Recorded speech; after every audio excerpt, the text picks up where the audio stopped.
என்ன அறிவிப்பும் இன்று சுடுவாளே நீயும் தும்மிடி தும்மிடி ஆயுசு நூறாக என் உயிர் உன்னோட பத்திர சொத்தாக என் பார்வை உன்னோடு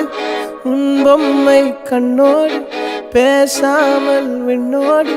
நாம் மிதந்து